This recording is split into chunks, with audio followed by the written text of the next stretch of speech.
السلام علیکم۔ انسان جو ہے وہ بڑی عجیب چیز ہے۔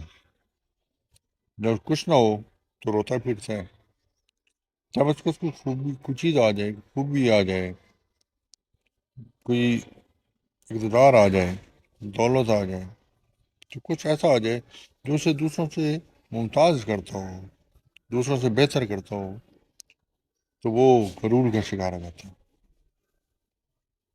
اور غرور کا جب شکار ہوتا ہے تو پھر انسان نہیں رہتا، کیونکہ تکبر کا سر ہمیشہ نیچے ہوتا ہے، غرور کا سر ہمیشہ نیچے ہوتا ہے، یہ تو ہم سب جانتے ہیں، لیکن ہم اس چیز کا احساس نہیں کرتے۔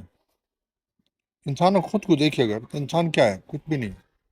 لیکن انسان پانی کا بلبلا ہے۔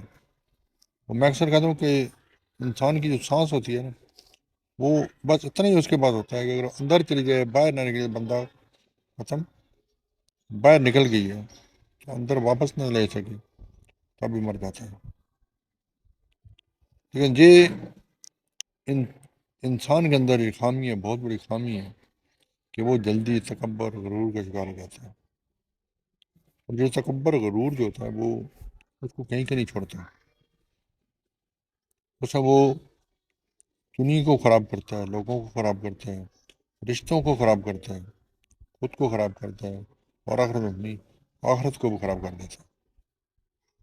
یہ تو ہم سب جانتے ہیں کہ دنیا چند روزہ ہے، لیکن اس چند روز زندگی کے بعد ہم نے جہاں جانا ہوتا ہے وہاں پہ ہم نے دنیا کے ثابت رہنا ہوتا ہے، اور ہم یہاں پہ ان چیزوں کو رون دیتے ہیں جن کو خیال کرنا چاہیے، اور اس کی مین وجہ یہی ہوتی ہے جو غرور یا تکبر آ جاتا ہے۔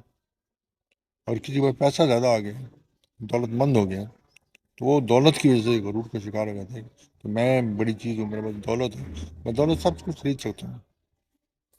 بھائی اگر تم تھوڑا سا بیمار ہو جاؤ، تم ذرا اس دولت سے اپنی صحت خرید کے دکھاؤ۔ اگر تمہارے پاس کوئی چیز تھی، تمہارا اگر کوئی عزیز فوت ہو گیا، اس کو تم دوبارہ زندہ کر کے دکھاؤ دولت سے۔ دولت سب چیزوں کے لیے نہیں ہے۔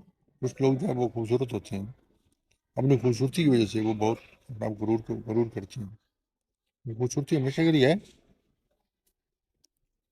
اور کچھ لوگ جو ہے صحت مند ہوتے ہیں، اپنی باڈی ان کی اچھی ہوتی ہے، اس سے وہ غرور کرتے ہیں، لیکن صحت ہمیشہ ساتھ رہتی ہے۔ ہمیشہ ساتھ رہنے والی چیز ہوتی ہے ہمارے وہ اچھے عمل ہوتے ہیں۔ اگر ہم غرور و تکبر میں اپنی دنیا